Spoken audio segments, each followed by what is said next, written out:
Oke, Assalamualaikum warahmatullahi wabarakatuh. Kembali lagi dengan saya Rahmat Riyadi akan membahas tentang bagaimana cara mengentry jurnal khusus di soal perusahaan dagang yaitu PT Nusa Gemilang. Oke, langsung saja kalian bisa langsung ambil lembar jawabannya sama soalnya itu melalui link di description. Itu sudah ada link Google Drive-nya, kalian bisa ambil secara gratis, tidak perlu membayar apapun. Oke, saya coba di sini. Cara mengambilnya ini linknya nanti tinggal kalian salin saja. Untuk masuk ke Google Chrome-nya, tinggal salin. Nah, nanti langsung terbuka untuk entry jurnal soalnya sama lembar jawabannya. Oke, kalau begitu kita langsung saja masuk ke dalam soalnya.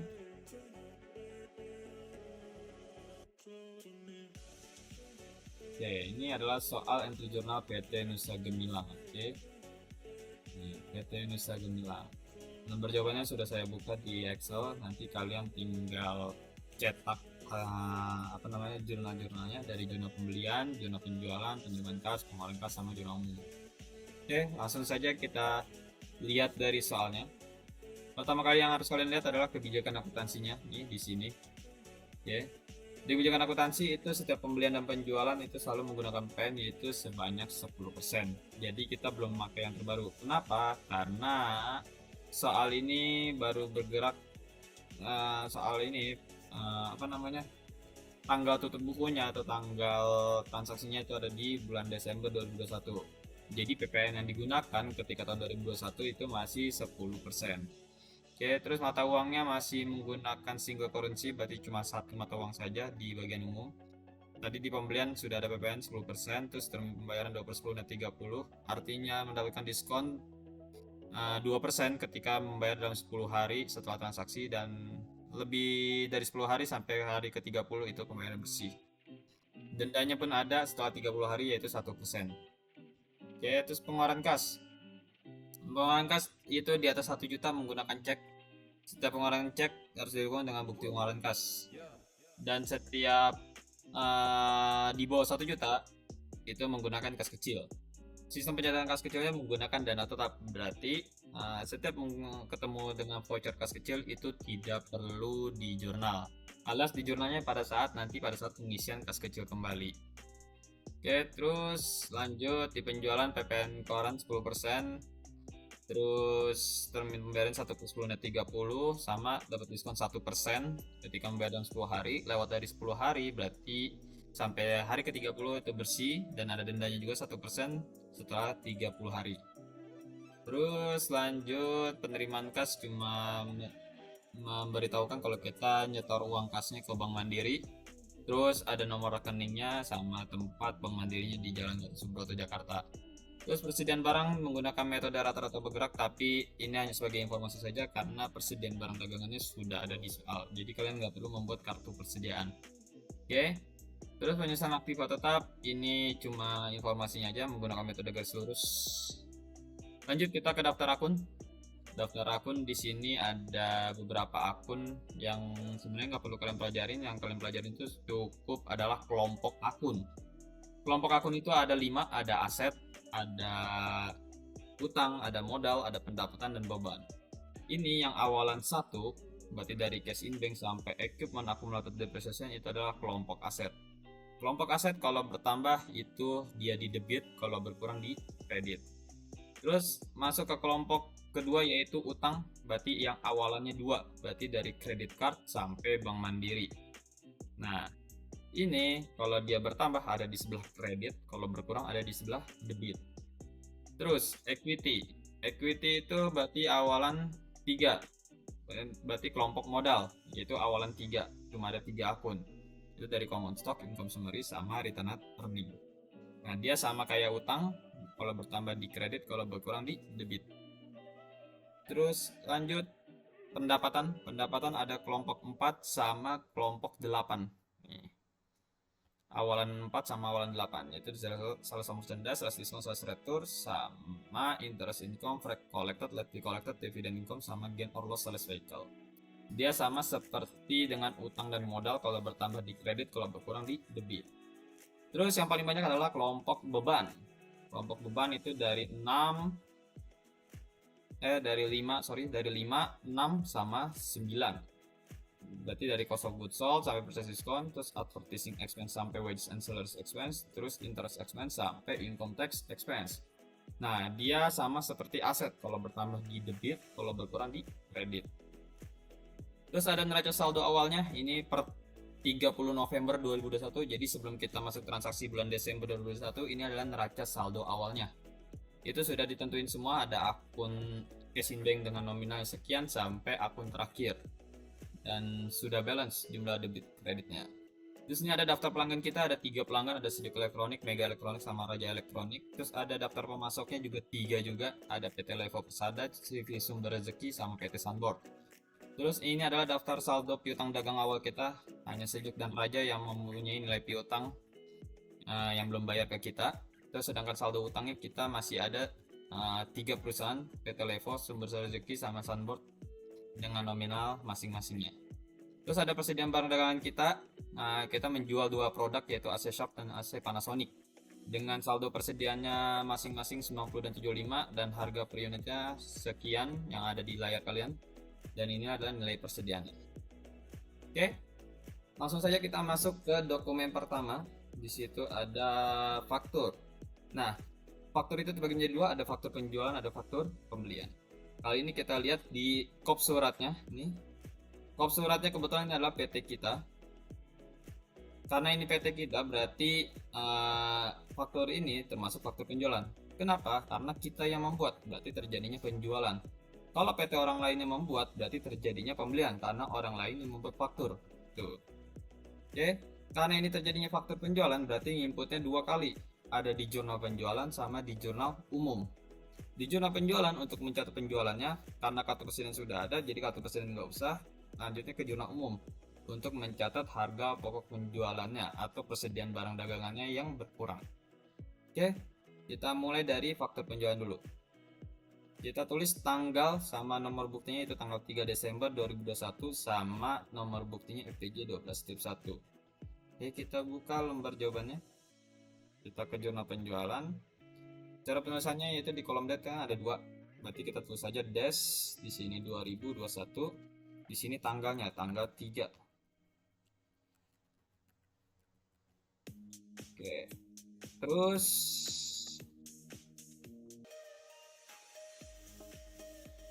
sorry, maaf ada gangguan tadi. Nah, kita lanjut untuk menulis nomor invoice-nya yaitu FPJ 12-1.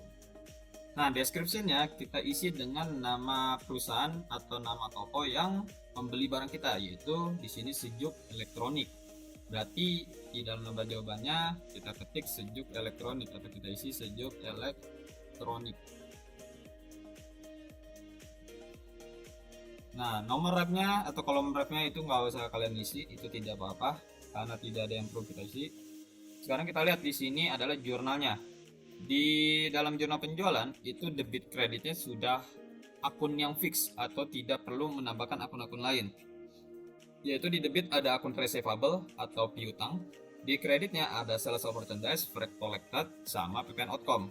Sales of merchandise itu penjualan, freight collected biaya angkut pendapatan akun kirim, PPN outcome itu adalah PPN keluaran.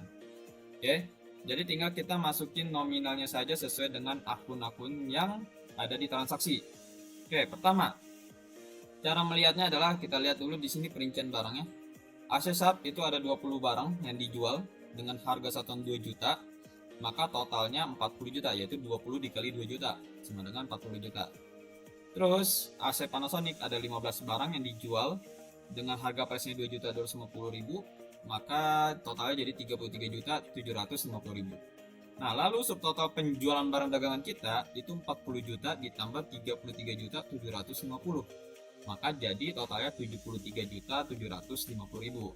Nah, karena ini ada penjualan barang dagangan kita, berarti kita masukin ke akun penjualan barang dagangan, yaitu sales of merchandise. Berarti kita masukin sales of merchandise-nya 73 juta 750 ribu. Nah, seperti ini. Lalu kita balik lagi ke soal. Di sini ada PPN 10%-nya sudah dihitung, yaitu 7.375.000. Nah, karena yang berhubungan dengan PPN hanya PPN outcome, berarti kita masukin ke PPN outcome, yaitu 7.375.000. Nah, seperti ini. Lanjut, kita lihat lagi di soal, yaitu frag collected. Berarti udah pasti masuk ke akun frag collected, yaitu 500.000. Oke, seperti ini. Terus kita lanjut, totalnya itu adalah gabungan dari penjualan tambah PPN ditambah angkut kirimnya, yaitu jadi 81.625.000. Nah, berarti di sininya yang belum masuk adalah akun receivable, berarti kita masukin 81.625.000. Nah, dengan seperti ini maka otomatis debit sama kreditnya sudah pasti balance. Kenapa? Karena tadi akun receivable-nya diisi dari hasil penjumlahan 73.750 si sales ditambah PPN 7375 ditambah free collected 500.000. Otomatis ini adalah hasil gabungan dari mereka bertiga dan debit dan kreditnya bakalan seimbang. Oke, itu untuk yang pertama di jurnal penjualan. Setelah itu kita langsung ke jurnal umum. Nah, di jurnal umum kita untuk mencatat adalah HPP sama pengurangan barangnya. Berarti langsung saja kita tulis tanggalnya, Desember 2021, tanggal 3. Nomor evidensi masih sama kayak tadi, FPJ 12-1. Nah, karena di jurnal umum ini beda sama jurnal-jurnal yang jurnal khusus yang lain, berarti cara penulisannya langsung nama akun di description. Jadi langsung saja kita tulis cost of goods sold. Kenapa sih cost of goods sold di debit? Nah, cost of goods sold ini artinya adalah harga pokok penjualan, di mana harga pokok penjualan ini adalah harga dasar untuk kita menjual barang dagangan. Nah, harga pokok penjualan ini ada di awalan akun 5. Jadi awalan akun 5 ini adalah kelompok akun beban, di mana dia kalau bertambah ada di sebelah debit. APP ini bertambah, berarti ada di sebelah debit. Oke, lanjut yang di sebelah kreditnya apa? Yaitu persediaan barang dagangan. Kenapa persediaan barang dagangan di kredit?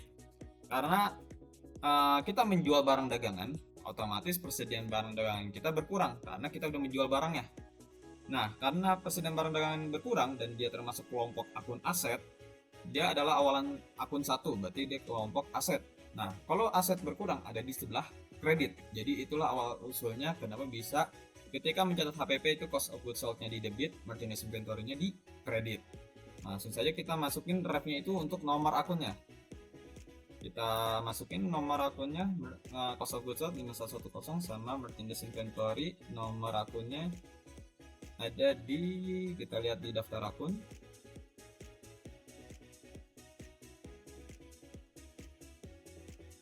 (11.500).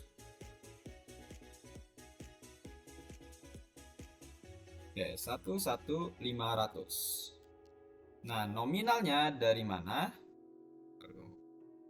Oke, masih berjalan videonya, mohon maaf, saya ngecek dulu. Oke, kita lanjut. Untuk mencari saldo HPP sama si persediaan barang dagangan itu lihatnya dari kartu persediaan. Jadi kalian di soal ini langsung saja scroll paling bawah, itu ada kartu persediaannya. Nah, ini kartu persediaan atau inventory card. Karena ini transaksi tadi tanggal 3, berarti kita lihat yang tanggal 3. Karena ada dua barang, berarti ada dua tabel, ada AC Shop sama AC Panasonic.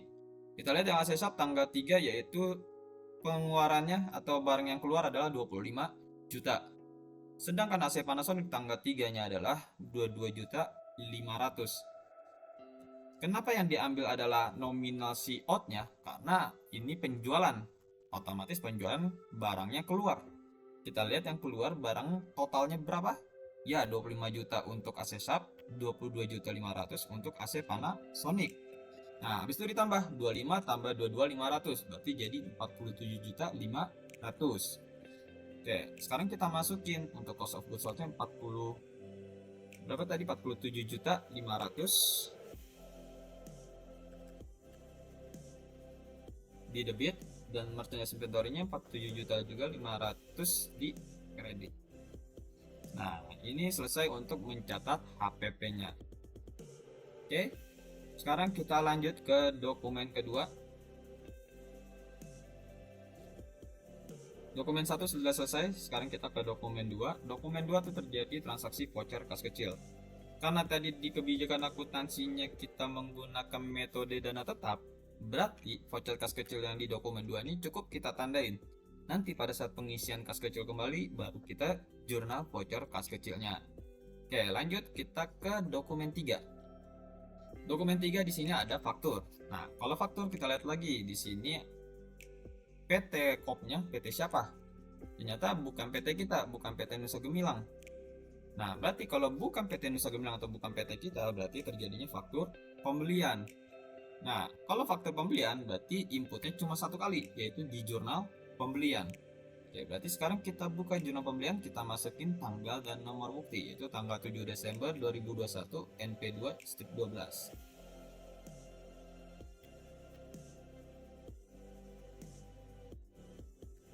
Kita masukin tanggalnya dulu.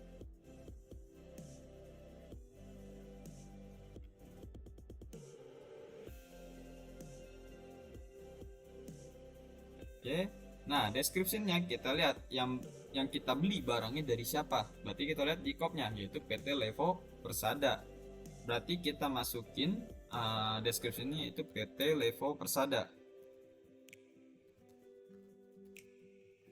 Oke, revenue biarin aja kosongin. Nah, di jurnal pembelian sama seperti jurnal penjualan sebelumnya. Debit kreditnya yaitu akun fix. Nggak bisa pakai akun yang lain-lainnya. Ya, di debit udah ada freight, PPN income, sama merchandise inventory.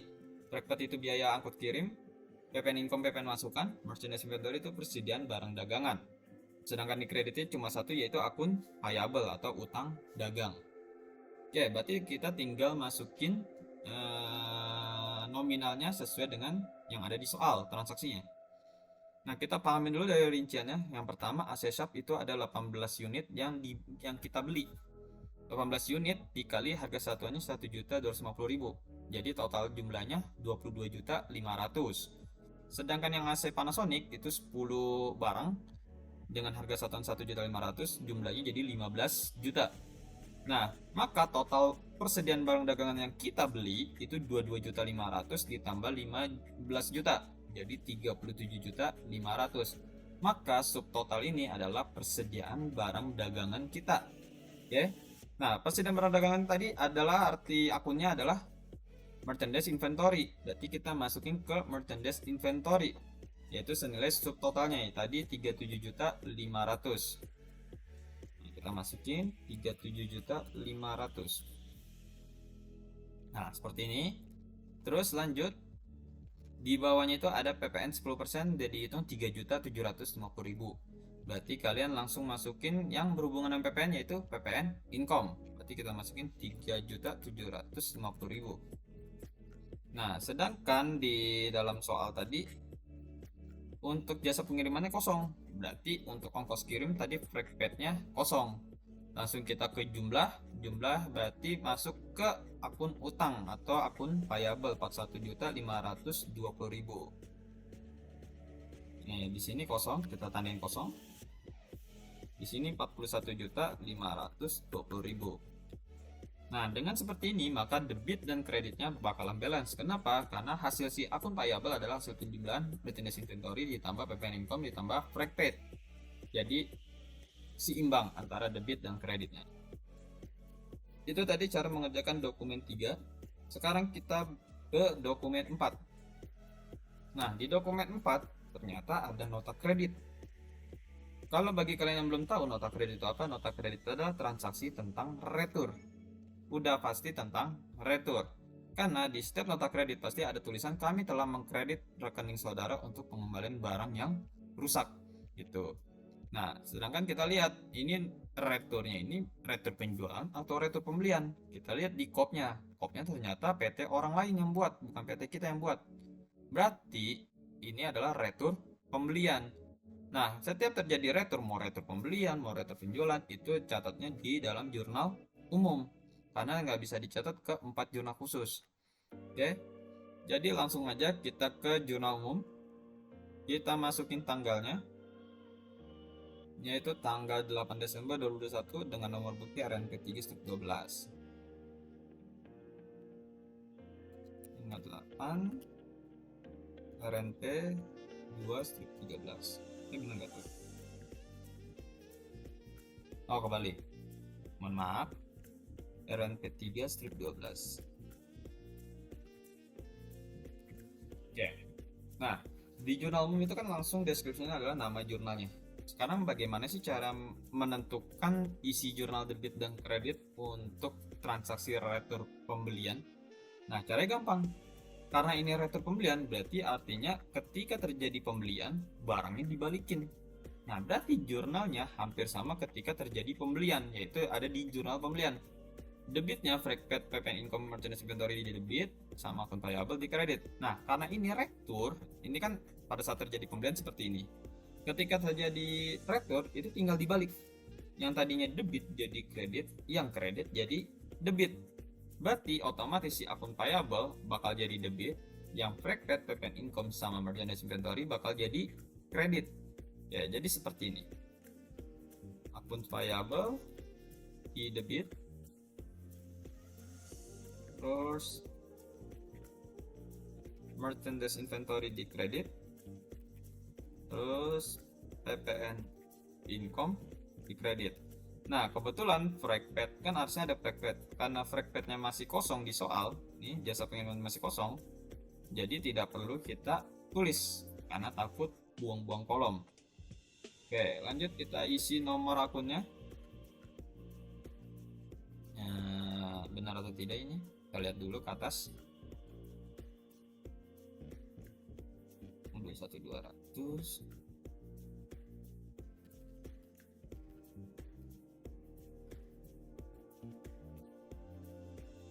Income 11. Tidak ya? Oh, benar.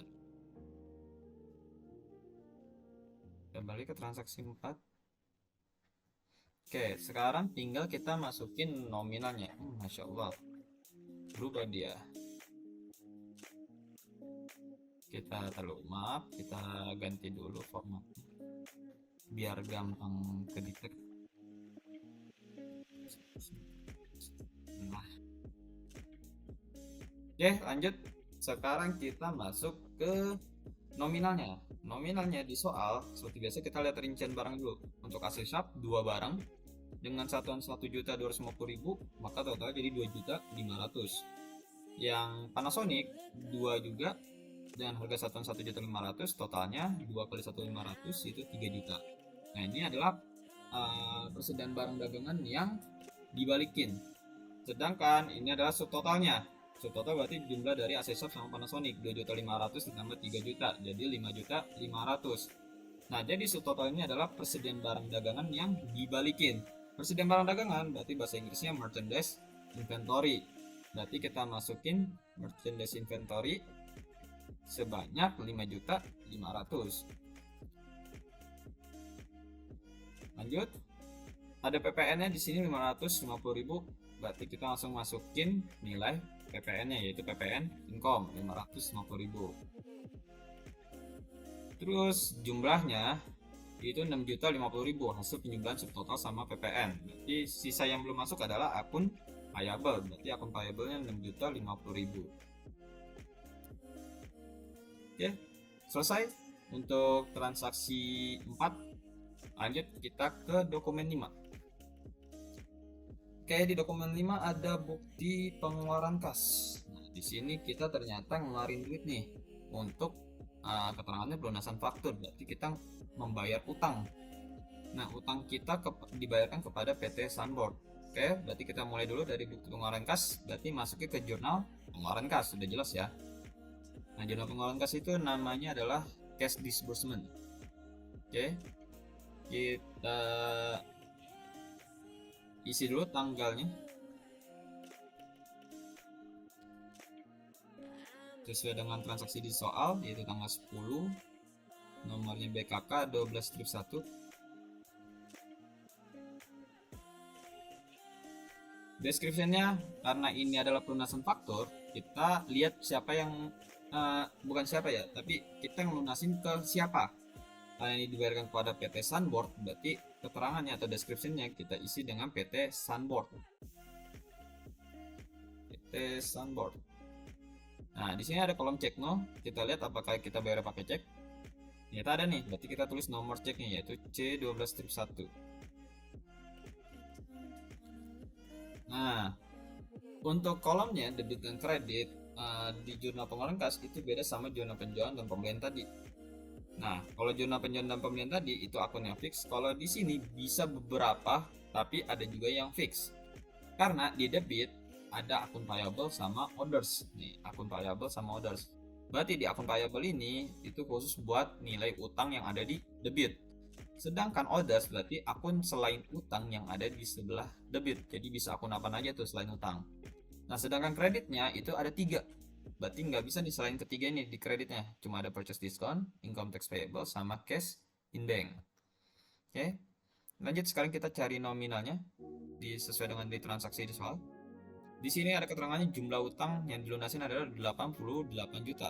Utang, berarti tadi utang adalah akunnya akun payable. Akun payable, utang. Utang itu tadi kalau berkurang karena dibayarin ya, karena dilunasin berarti kan berkurang. Berkurang ada di sebelah debit. Kita lihat di debit apakah ada akun payable. Ternyata ada, berarti kita masukin nominalnya 88 juta. Nah, seperti ini. Lalu, diskonnya kita lewatin dulu. Kita langsung ke jumlah dibayar dulu. Biar gampang cara mencari nanti tempat posisi diskonnya itu di debit atau di kredit. Nah, jumlah dibayar berarti otomatis ini ada jumlah kas yang keluar. Kalau kas keluar berarti kan kasnya berkurang. Kas berkurang karena dia posisinya karena dia kelompoknya kelompok aset, berarti kalau berkurang ada di sebelah kredit. Berarti kita masukin jumlah dibayarnya 86.240.000 itu ke cash in bank yang ada di sebelah kredit. Ternyata ada nih cash in bank di sebelah kredit, berarti kita tinggal masukin 86.240.000. Nah, sekarang kita lihat di debit ada akun payable 88 juta, di kreditnya ada cash in bank 86.240.000. Berarti kan belum balance ya. Kita lihat kurangnya di sebelah mana, sebelah debit atau sebelah kredit. Ternyata kalau kita lihat di sini sebelah kredit lebih kecil daripada sebelah debitnya. Berarti kita butuh akun yang ada di sebelah kredit. Tadi ternyata ada diskon kan yang kita lewatin, diskonnya 1.760.000. Karena kita butuh akun yang di sebelah kredit, kita lihat dari ketiga akun ini yang tentang diskon yang mana. Ya betul, purchase diskon. Berarti tinggal masukin angka diskonnya 1.760.000 itu ke purchase diskon. Sampai sini selesai untuk yang dokumen 5. Sekarang kita lanjut ke dokumen 6. Ketemu voucher kas kecil lagi, kita skip lagi, nanti tunggu pengisian kas kecil baru kita jurnal. Lanjut dokumen 7. Dokumen 7 ketemu faktur lagi kita. Hari-hari faktur. Kita lihat di kop fakturnya PT Nusa Gemilang, berarti terjadinya penjualan. Berarti seperti yang cara pertama tadi, di faktur penjualan, berarti masuknya ke jurnal penjualan sama jurnal umum. Kita masuk dulu ke jurnal penjualannya. Kita masukin tanggalnya sesuai dengan transaksi, yaitu tanggal 12 dengan nomor bukti yaitu 12-2. Tanggal 12 FPJ 12-2. Nah, kita lihat siapa toko yang membeli barang kita, yaitu Raja Elektronik. Jadi kita ketik Raja Elektronik. Nah, terus kita sekarang tinggal masukin angka debit sama kreditnya, yaitu yang akun receivable, sales merchandise, freight collected, sama pp.com. Sama seperti cara yang pertama tadi, kita lihat rincian barangnya dulu. Ada 8 AC shop dengan harga price-nya 2 juta, jadi 8 kali 2 juta 16 juta totalnya. Terus yang Panasonic 8 barang dikali 2.250.000 jadi 18 juta. Ya, maka subtotalnya ini adalah penjualan barang dagangan kita yaitu 34 juta, hasil dari 16 juta ditambah 18 juta. Nah, subtotalnya adalah penjualan barang dagangan kita, berarti penjualan barang dagangan itu adalah sales of merchandise. Berarti sales of merchandise kita masukin 34 juta. Oke.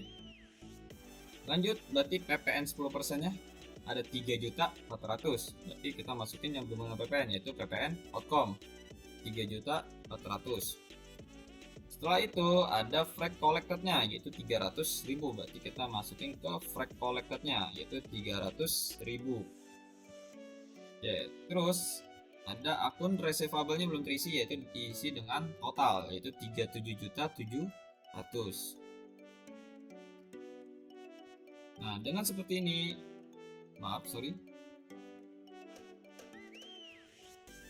ya, dengan seperti ini maka sudah pasti balance karena si akun receivable adalah hasilnya dari penjumlahan sales tambah flag tambah ppn auto. Oke, setelah itu yang kedua adalah jurnal umum. Untuk apa? Untuk mencatat cost of goods sold sama merchandise inventory-nya atau HPP-nya. Kita tulis tanggalnya tanggal 12, nomor buktinya sama RPJ 12-2. Terus kita tinggal copy aja. Kalau kalian manual berarti kalian tinggal ketik, tinggal tulis sama aja. Nah, sekarang tinggal kita cari saldo nominalnya di soal bagian kartu persediaan. Kita lihat di kartu persediaan untuk tanggal 12. Nah, untuk AC Shop tanggal 12 itu outnya 10 juta.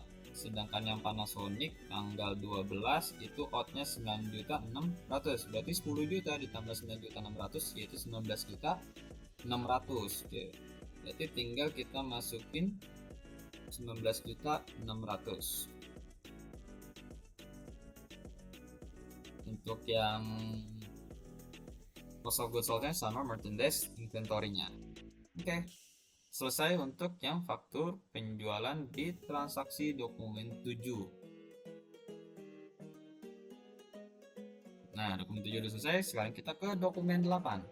Nah, dokumen 8 ada tentang nota kontan. Nota kontan itu adalah bisa penjualan tunai, bisa pembelian tunai. Berarti intinya adalah penjualan atau pembelian yang dilakukan secara tunai. Beda sama faktur, kalau faktur itu penjualan atau pembelian secara kredit. Jadi belum dibayar, kalau nota kontan langsung dibayar. Karena kontan, jadi ibaratnya langsung dibayar. Itu bahasanya. Nah, cara bedanya untuk penjualan tunai sama pembelian tunai berarti dilihat dari kopnya. Karena kopnya ini adalah PT kita sendiri, berarti kita yang membuat. Berarti terjadinya penjualan secara tunai. Berarti kalau penjualan secara tunai ibaratnya kita jual barang, kita langsung menerima duit. Berarti otomatis masuknya ke jurnal penerimaan kas. Kenapa kok tidak ke jurnal penjualan? Karena di jurnal penjualan itu khusus untuk penjualan secara kredit. Sedangkan ini transaksi adalah menerima secara langsung duitnya. Berarti karena kita menerima duit langsung, berarti langsung masuk saja ke jurnal penerimaan kas. Nah, berarti sekarang kita buka jurnal penerimaan kasnya.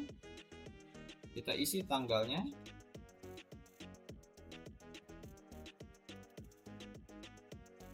Yaitu tanggal 13 NK 12 strip 1. NK 12 strip 1. Oke. Nah, deskripsinya kalian bisa tulis penjualan tunai atau bisa toko yang melakukan penjualan ke kita, yaitu toko Era Blue. Oke, kita tulis nama tokonya aja biar kita samain sama sebelum-sebelumnya. Toko Era Blue. Oke. Nah, untuk di jurnal penerimaan kas kali ini itu lebih kompleks lagi atau lebih lebar lagi daripada jurnal pengeluaran kas. Karena di debitnya itu ada untuk cash in bank sama orders. Berarti orders ini selain cash in bank yang ada di debit. Sedangkan kredit ada akun receivable sama orders. Ordersnya ini berarti orders akun-akun yang dikredit selain akun receivable gitu. Jadi semua akun bisa masuk di debit maupun kredit. Cuma di debit ada khusus untuk cash in bank, di kreditnya ada khusus untuk akun receivable. Tuh. Oke. Sekarang kita lihat ini terjadinya penjualan secara tunai. Oke, penjualan tunai. Karena penjualan tunai, karena ini penjualan tunai, berarti jurnalnya hampir sama ketika terjadi penjualan seperti biasa, yaitu ada debitnya akun receivable, kreditnya ada sales sama merchandise, pre-collected sama ppn auto. Namun ini adalah secara kredit. Kalau secara tunai, berarti debitnya akun receivable-nya kita ganti jadi cash in bank. Tapi di penerimaan kas sudah ada cash in bank-nya. Berarti cash in bank-nya sudah ada. Sekarang kita tinggal masukin kreditnya. Ada sales merchandise, collected sama ppn.com. Di kredit tidak ada akun tersebut, maka kita tulis di orders. Di kolom akunnya kita ketik sales of merchandise. Terus ada ppn.com. Ada freight collected. Kita masukin dulu nomor akunnya biar nanti gampang buat mengerjakannya. nggak usah bolak-balik lagi. ppn.com itu 21600, collected 81200. Oke, nah lanjut, sekarang kita balik lagi ke transaksi 8 nya. Nah, di transaksi 8 seperti biasa berarti kita lihat dulu dari rincian barangnya. Untuk AC shop barang yang dijual itu ada 6, harga satunya 2 juta, berarti 6 kali 2 juta jadi 12 juta. Untuk AC Panasonic ada 10 barang yang dijual dengan harga satuan 2.250.000, maka totalnya 22 juta 500. Nah, berarti subtotalnya diambil dari 12 juta tambah 22 juta 500, jadi 34 juta 500.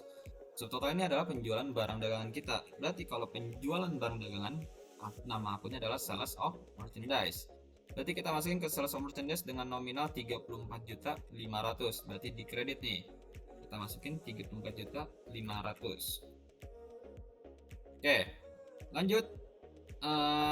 Di soalnya ada PPN 3.450.000. Berarti kita masukin ke ppn.com 3.450.000. Lanjut ke freight collected-nya atau jasa pengiriman itu 350.000. Berarti kita masukin 350.000 untuk freight collected-nya. Nah, berarti sisa cash in-bank yang belum terisi, yaitu cash in-bank-nya adalah si jumlahnya 38.300. Berarti cash in-bank-nya kita tulis 38.300. Dengan seperti ini maka debit dan kreditnya sudah seimbang karena hasil debitnya itu adalah hasil penjumlahan dari si kreditnya. Oke, karena ini tentang penjualan berarti otomatis selain masuk ke jurnal penerimaan kas, masuk juga ke jurnal umum, yaitu untuk menginput HPP-nya atau harga pokok penjualannya. Berarti kita tulis dulu tanggal dan nomor buktinya. Benar atau tidaknya? NK dulu satu benar. Oke, langsung saja berarti kita copy aja. Nah, tinggal kita cari nominalnya di kartu persediaan untuk tanggal 13.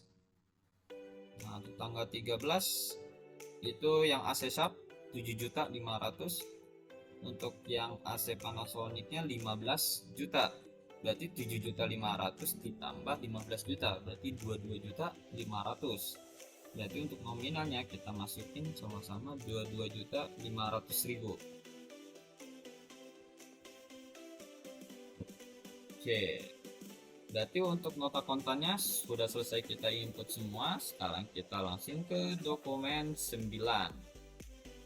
Dokumen 9 ada bukti pengeluaran kas. Nah, ini berarti terjadinya pengeluaran kas, berarti di jurnal pengeluaran kas. Oke, berarti kita masuk ke jurnal pengeluaran kas. Kita isi tanggal sama nomor buktinya, yaitu tanggal 14 BKK 12.2. 14 BKK 12.2. Nah, karena kita lihat deskripsinya itu pelunasan faktur, kita lihat dibayarnya kepada CV sumber rezeki. Berarti kita isi deskripsinya yaitu CV sumber rezeki. Ya, seperti ini. Terus masukin nomor ceknya yaitu C12 strip 2. Oke. Sekarang kita lihat di sini rinciannya itu hanya utang sama jumlah dibayar, nggak ada diskonnya. Berarti cukup utangnya berkurang sama cash in-banknya juga berkurang, sama-sama 22 juta. Utang berkurang ada di debit, yaitu akun payable-nya sudah ada di debit, itu 22 juta. Sama cash in-banknya juga berkurang, ada di kredit, yaitu 22 juta. Sudah selesai untuk dokumen 9. Lanjut, kita ke dokumen 10. Dokumen 10 itu ada bukti penerimaan kas. Ini sama-sama seperti bukti pengeluaran kas tadi, cuma ini penerimaannya. Nah, berarti karena ini bukti penerimaan kas, berarti ada di jurnal penerimaan kas. Nah, di sini.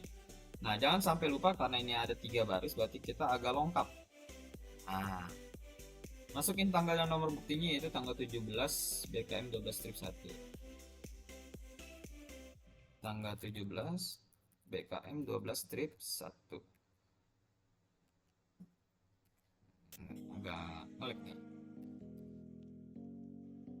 Nah, terus untuk description-nya kita lihat di soal ini pelunasan faktur. Kita lihat kita ngelunasin faktur atau kita yang dapat pelunasan ternyata diterima dari Raja Elektronik. Berarti kita tulis nama yang lunasin yaitu Raja Elektronik.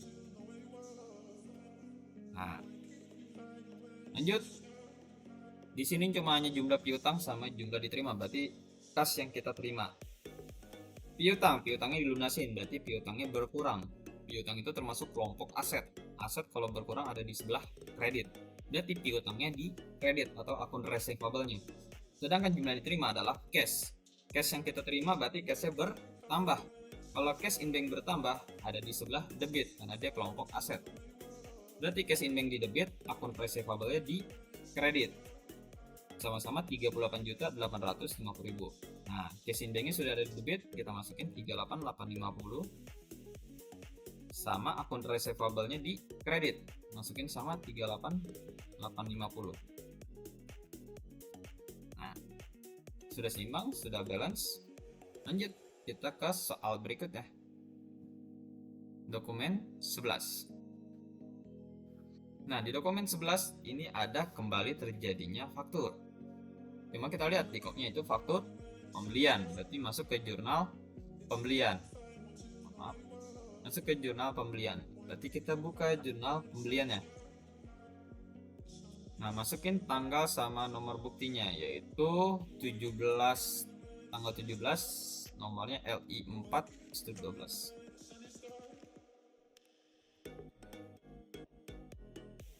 LI 4 strip 12. Nah, terus kita lihat kita beli barangnya ke siapa nih? Ke CV Sumber Rezeki. Berarti kita masukin deskripsinya CV Sumber Rezeki.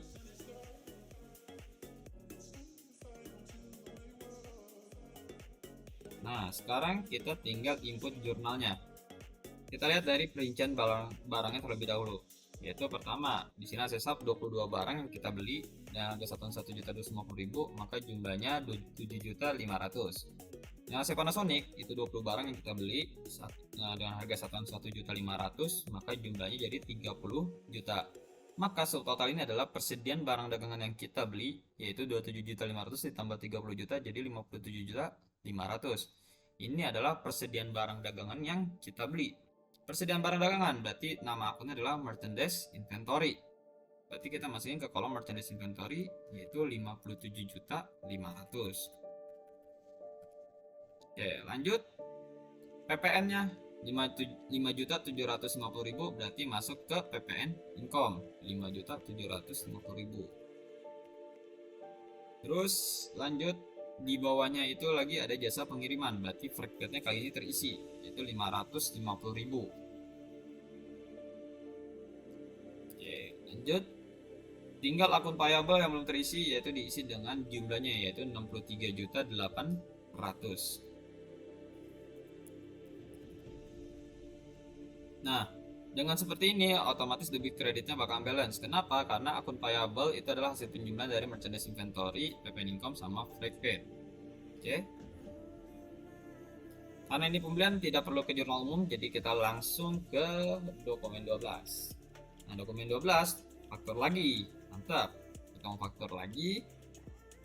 Ternyata di kopnya itu adalah PT Nusa Gemilang. Berarti ini faktur penjualan. Berarti kita balik lagi ke jurnal penjualan. Kita tulis tanggal dan nomor buktinya yaitu tanggal 18 dengan nomor FPJ 12 strip 3 dengan barangnya kita jual ke Sumber Elektronik. Berarti yang kita tulis deskripsinya yaitu Sumber Elektronik.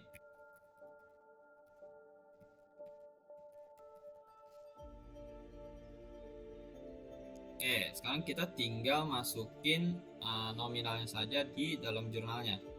Seperti biasa lihat dari rinciannya, untuk AC shop ada 10 barang dengan satuan 20 juta, maka totalnya 20 juta.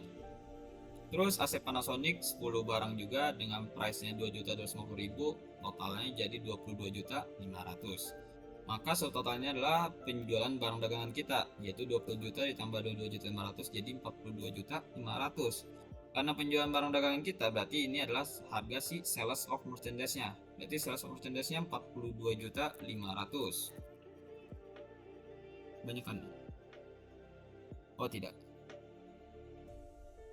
Lanjut, bawahnya PPN 4.250.000 berarti masuk ke ppn.com 4.250.000. Lanjut, free collected-nya berarti masuk ke free collected 350.000. Berarti sisanya akun receivable yang belum masuk, berarti masukin totalnya 47.100.000.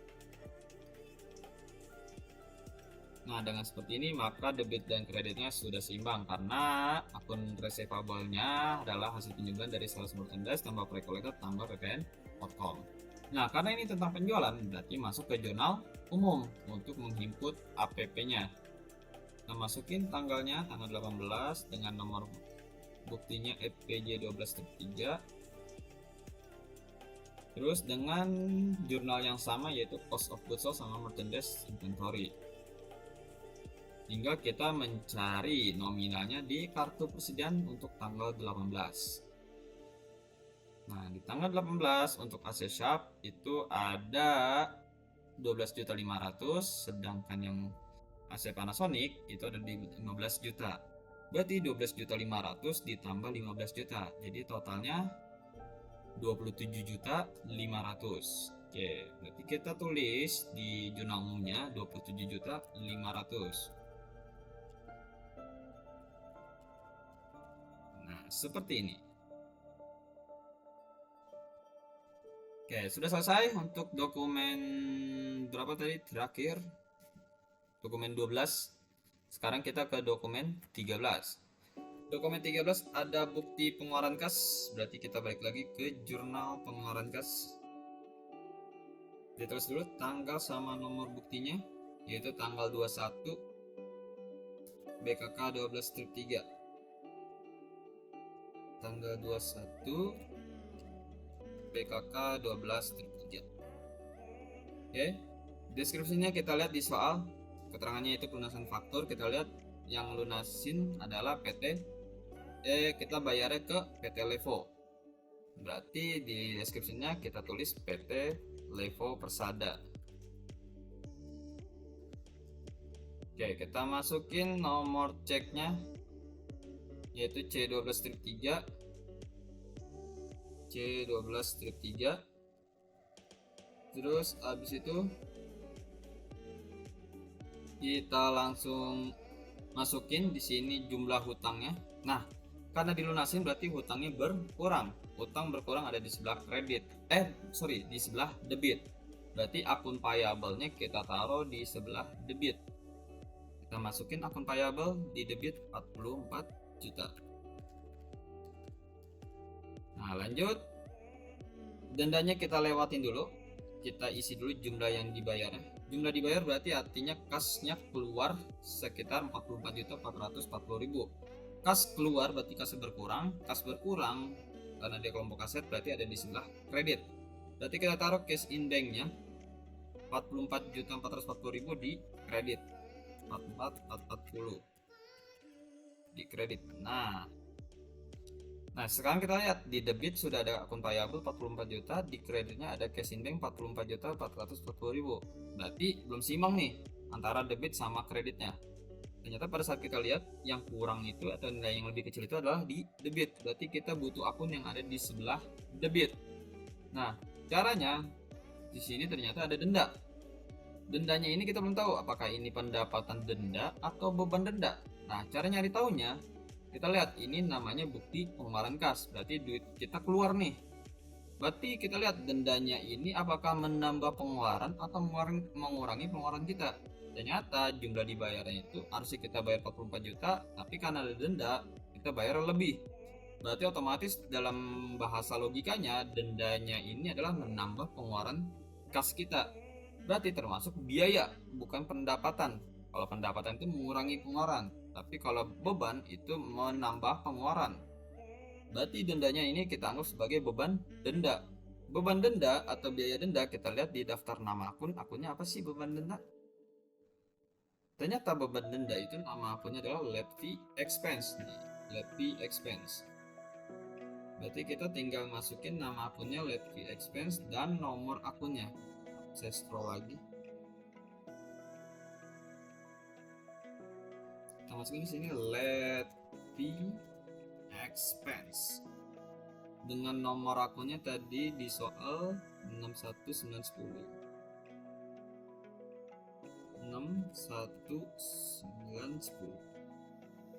Nah, langsung masukin. Masya Allah, kena lagi. Kita ubah dulu guys, maaf. 6 strip 1910. Oke, amonnya kita masukin sesuai dengan nominal denda tadi, yaitu 440.000.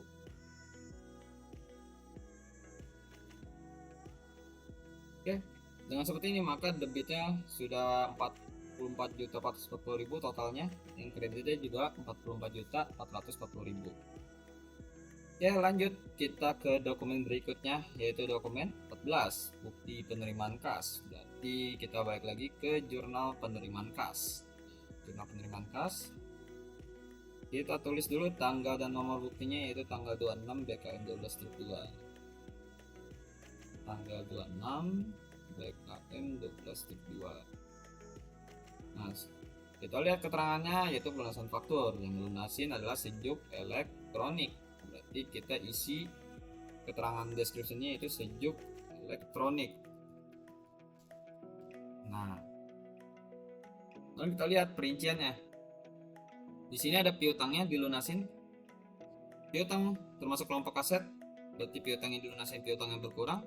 Kalau berkurang ada di sebelah kredit. Berarti 50 juta atau piutangnya ini ada di sebelah kredit, yaitu akun receivable-nya di sebelah kredit. 50 juta. Oke. Lanjut. Dendanya kita lewatin dulu, kita langsung ke jumlahnya. Nah, jumlahnya ini adalah jumlah kas yang kita terima. Berarti kalau kas yang kita terima, kasnya bertambah. Kas termasuk kelompok aset, kalau bertambah ada di sebelah debit. Oke, di sebelah debit cash in bank-nya berarti 50.500. Nah, oke, sudah sesuai. Kita lihat di sini jurnalnya, di debit sudah ada cash in bank 50.500, di kredit ada akun receivable 50 juta. Berarti kan belum balance ya, masih berbeda. Nah, kita lihat kecilan siapa? Ya, kecilan di sebelah kredit. Berarti kita butuh akun yang di sebelah kredit. Nah, diisi dengan akun denda. Cuma denda kita belum tahu nih, apakah pendapatan atau beban. Kita lihat lagi sama kayak tadi. Ini adalah bukti penerimaan kas. Kita nerima duit. Nah, berarti dendanya ini apakah menambah penerimaan atau mengurangi penerimaan? Yang seharusnya kita terima 50 juta, tapi karena denda kita nerimanya jadi lebih, 50.500.000. Berarti dendanya ini adalah menambah penerimaan. Kalau menambah penerimaan, logikanya berarti adanya terjadinya pendapatan. Berarti dendanya yaitu akunnya pendapatan denda.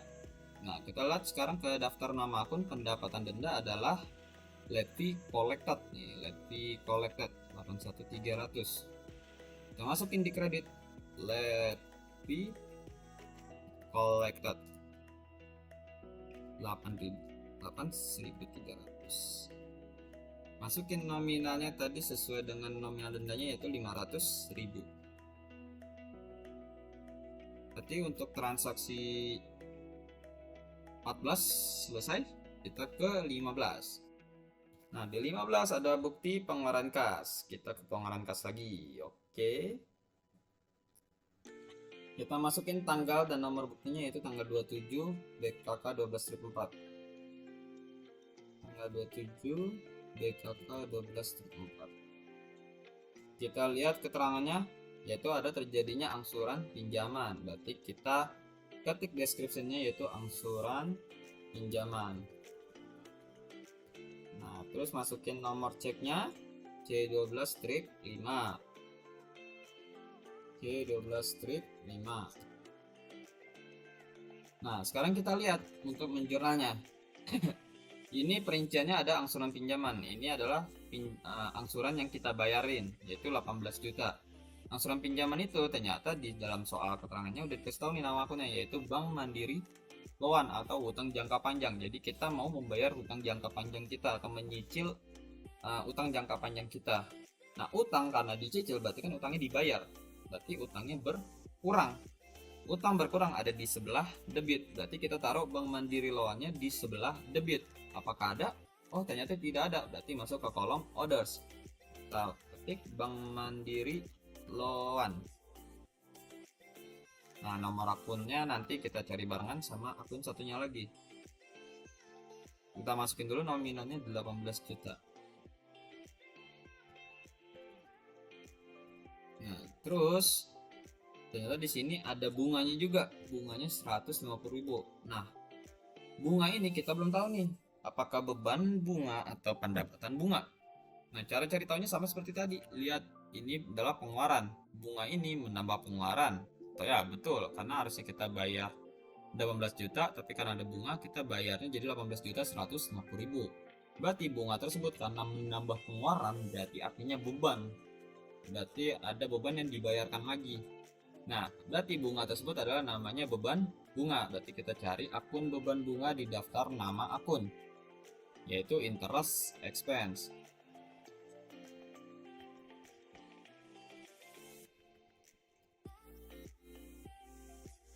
Nomornya 9.100.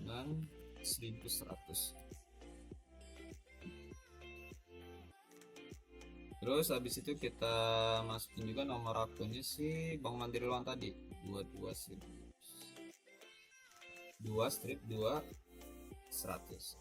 Nah, interest expense tadi kita masukin nominalnya 150.000. Oke, kita balik lagi ke dokumen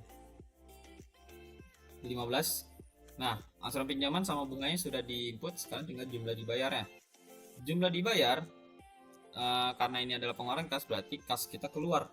Kas termasuk kelompok aset, kalau keluar berarti ada di sebelah kredit atau berkurang di sebelah kredit. Berarti cash in banknya ada di sebelah kredit sebanyak 18.150.000. Berarti masuk ke kolom cash in bank 18.150.000. Nah, jadi seperti ini jurnalnya. Debitnya 18 juta sama 150.000, di kreditnya 18 juta 150.000. Maka akan balance antara debit dan kreditnya. Oke, lanjut. Kita ke soal berikutnya atau dokumen berikutnya. Itu dokumen 16, bukti pengeluaran kas lagi. Berarti kita masukin dulu tanggal sama nomor buktinya, itu tanggal 30 BKK 12/5. Tanggal 30 BKK 12/5. Kita lihat keterangannya sesuai dengan di soal, yaitu tentang pembayaran gaji karyawan. Berarti kita langsung ketik aja pembayaran gaji karyawan. Masukin nomor ceknya yaitu C12/6. C12/6. Oke, di sini ada perinciannya yaitu gaji 9 juta. Berarti adanya pembayaran gaji atau beban gaji sebanyak 9 juta. Berarti karena gaji baru dibayar, berarti ini termasuk beban. Maka beban kalau bertambah ada di sebelah debit. Maka kita masukin beban gaji, kita cari dulu nama akunnya beban gaji.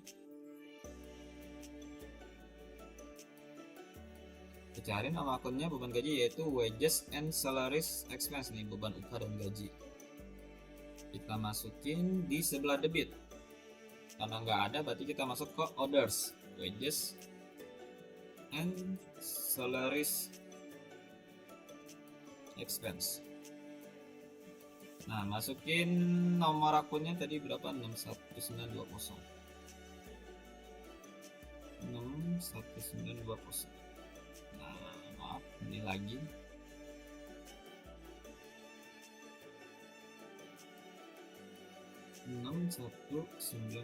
Oke, kita masukin nominal gajinya tadi 9 juta.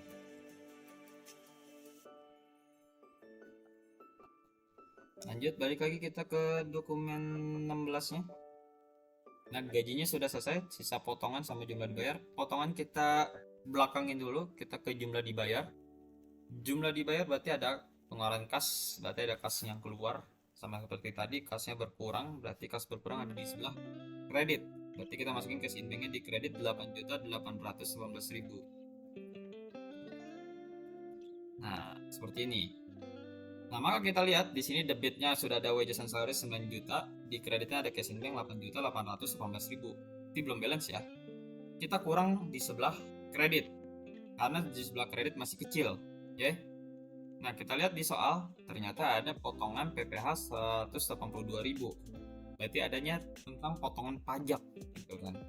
Nah, sekarang kita lihat di kredit itu akunnya fix semua, ada purchase discount, ada income tax payable sama cash in bank. Jadi kita tinggal lihat di antara 3 akun ini mana yang tentang pajak penghasilan. Ya betul, tentang income tax payable akunnya. Karena purchase discount udah pasti tentang diskon, cash in bank berarti tentang cash.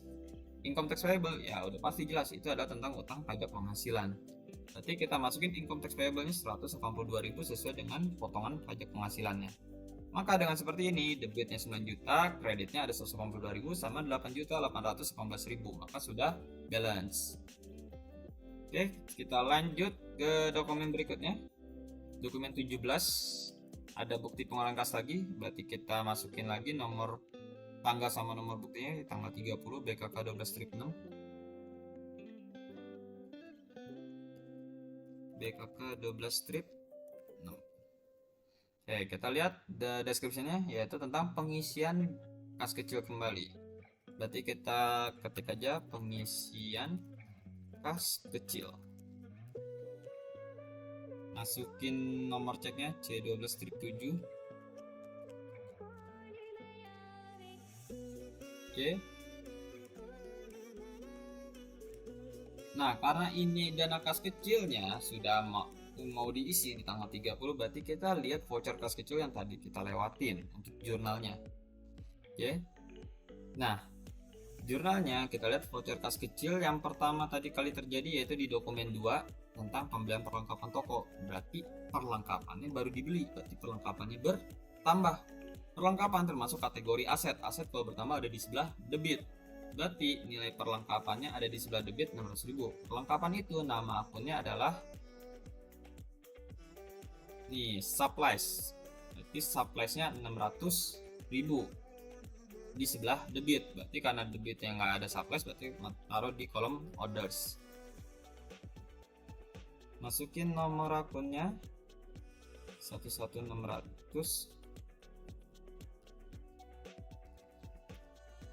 masukin nominalnya 600.000. Terus selanjutnya kita cari voucher kas kecil yang kedua. Voucher kas kecil yang kedua itu ada di dokumen 6. Di sini keterangannya untuk tagihan rekening listrik bulan November. Nah, karena kita transaksinya ada di bulan Desember, berarti otomatis ini ada terjadinya pembayaran hutang. Dan rekening listrik itu ada termasuk biaya. Kalau kita gabungin kata-katanya, ada utang ada biaya, berarti jadi akunnya utang biaya. Nah, sekarang kita lihat akun utang biaya apa sih? Ternyata kalau kita lihat di daftar nama akun utang biaya itu adalah accrued expense. Nah, karena utang biaya tersebut dibayar, berarti hutangnya berkurang. Utang berkurang ada di sebelah debit. Berarti accrued expense-nya ada di sebelah debit. Jadi kita masukin accrued expense dengan nomor akun 21300, nominalnya 900.000 sesuai dengan voucher kas kecilnya tadi. Ya, nih sesuai dengan voucher kas kecilnya tadi di dokumen 6. Tuh, 900.000. Habis itu kita cari lagi voucher kas kecilnya apakah ada. Ternyata tidak ada lagi voucher kas kecilnya, berarti cukup 2 doang voucher kas kecil yang tadi kita lewatin. Oke. Di sini ternyata perinciannya kas kecil yang kita isi adalah sejumlahnya 1.500.000. Berarti kasnya keluar 1.500.000. Kas keluar berarti kasnya berkurang. Kas berkurang berarti ada di sebelah kredit. Berarti cash in banknya diisi 1.500.000. Dan tanpa kalian sadari itu tandanya sudah balance. Kenapa? Karena pengisian kas kecil kembali itu selalu sesuai dengan nominal voucher kas kecil yang terjadi di tanggal sebelum terjadinya pengisian kas kecil. Sebelumnya kan terjadinya supply sama plate expense 600 tambah 900, maka pengisian kas kecilnya pasti 1.500.000, nggak mungkin lebih gitu. Nah, dengan seperti ini maka debit sama kreditnya sudah seimbang. Karena di debit ada 600 tambah 900 totalnya 1.500.000, di kreditnya ada cash in bank 1.500.000.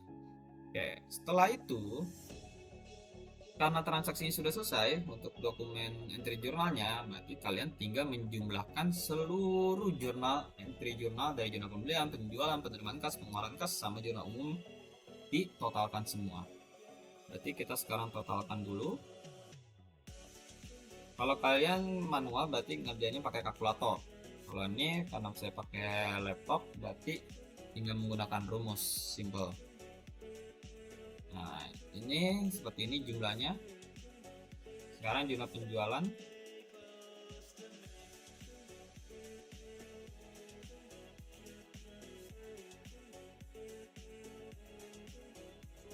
Nah, jumlah penjualannya juga seperti ini. Sama penerimaan kas. Nah, penerimaan kas berarti yang ada nominalnya aja. Berarti di debit ada cash in bank sama amount orders. Berarti kita sum dulu.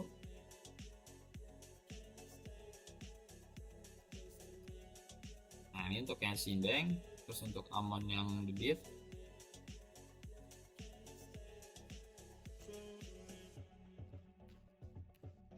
nol ya. Terus sekarang yang kreditnya ada account receivable sama amount yang kredit. Kita sum dulu.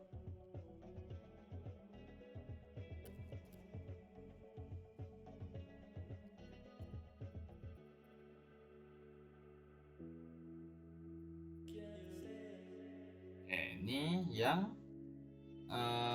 kreditnya. Oke, sekarang lanjut kita ke pengeluaran kas. Di pengeluaran kas berarti debitnya ada akun payable sama orders, amount ordersnya. Kita mulai dari yang akun payable-nya dulu. Terus itu kita ke amount ordersnya.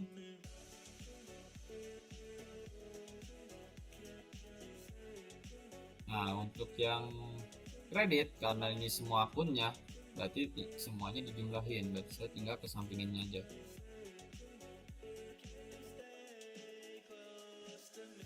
Nah, seperti ini. Habis itu sekarang jurnal umum tinggal dijumlahin. Oh, jauh sekali ya jaraknya ya.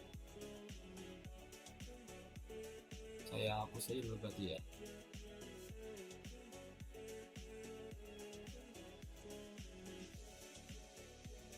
Nah, jadi jaraknya dekat. Nah, sekarang kita tinggal sum.